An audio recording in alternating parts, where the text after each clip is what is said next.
Thiago সিলভাকে নিয়ে কি পরিকল্পনা কোচ কার্লো আনচেলত্তির? বিশ্বকাপের বাকি আর মাত্র 6 মাস। কার্লো আনচেলত্তির চুক্তিটাও 2026 বিশ্বকাপ পর্যন্ত। 24 বছর ধরে বিশ্বকাপের শিরোপাবিহীন সেলেসাওরা কার্লো আনচেলত্তির হাত ধরে বিশ্বকাপের জয়ের স্বপ্নটা দেখতেই পারেন ব্রাজিলিয়ানরা। কেননা কয়েক দশক পরে ইউরোপিয়ান কোচকে নিয়োগ দিয়েছে সিবিএফ। ইতিমধ্যেই ব্রাজিলে খেলা আগের চেয়ে অনেক পরিবর্তন হয়েছে। ব্রাজিল দলে তারকার অভাব নেই। শুধু তাই নয়, এদের মধ্যে সবাই আছেন সেরা ফর্মে, ক্লাবে করছেন নিয়মিত গোল এবং অ্যাসিস্ট।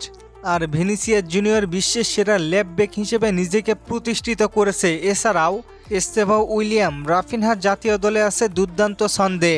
ক্রিয়েটিভ মিডে ব্রুনো গুইমারেস তো আছেন। সব মিলিয়ে ব্রাজিল দল যেন 2026 বিশ্বকাপের কমপ্লিট প্যাকেজ। ব্রাজিল দলে এত তারকা থাকলেও কিছু একটা নেই দলে, আর সেইটা হচ্ছে থিয়াগো সিলভা। একটা সময় ব্রাজিলের ডিফেন্সে চীনের প্রাচীর হিসেবে ধরা হতো তাকে, আর তার অভাব এখনো টের পাচ্ছে ব্রাজিল দল। বয়সের ছাপ মুখের মধ্যে থাকলেও খেলায় একটুও বোঝার সুযোগ নেই। আবার গুঞ্জন শোনা যাচ্ছে 2026 সালের জানুয়ারি মাসের ট্রান্সফার উইন্ডোতে থিয়াগো সিলভাকে এসি মিলান ক্লাব সাইন করাতে আগ্রহ প্রকাশ করেছে। তবে থিয়াগো সিলভা তিতের অধীনে 2022 সালে ক্রোয়েশিয়ার বিপক্ষে তার ক্যারিয়ারের শেষ ম্যাচটি খেলে ফেলেছেন। 2022 সালের পরে আর কোনো ইন্টারন্যাশনাল ম্যাচে তাকে দেখা যায়নি।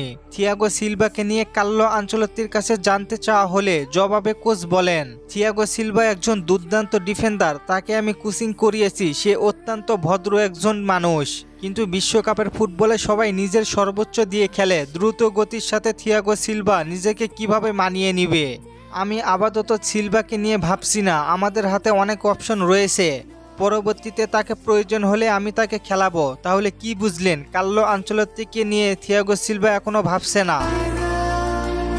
আপনারা কে এখনো থিয়াগো সিলভাকে মিস করেন জানিয়ে দিন কমেন্ট করে।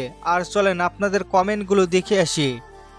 জাহিদ ভাই প্রশ্ন করেছেন, কৌতিনহো আর অ্যান্থনি কি 2026 বিশ্বকাপে চান্স পাবে? ভাই সম্ভাবনা অনেক কম। জিহাদ ভাই প্রশ্ন করেছেন, কয়টা বাজে ড্র ঘোষণা করা হবে? ভাই জানানো হবে। রোহান ভাই প্রশ্ন করেছেন, গ্যাব্রিয়েল জেসুসের কি খবর? ভাই সে অনুশীলনে ফিরেছে। ধন্যবাদ সবাইকে প্রশ্ন করার জন্য। আর ফুটবলকে নিয়ে নতুন কোনো প্রশ্ন থাকলে করতে পারেন, পরবর্তী ভিডিওতে রিপ্লাই করব। ধন্যবাদ।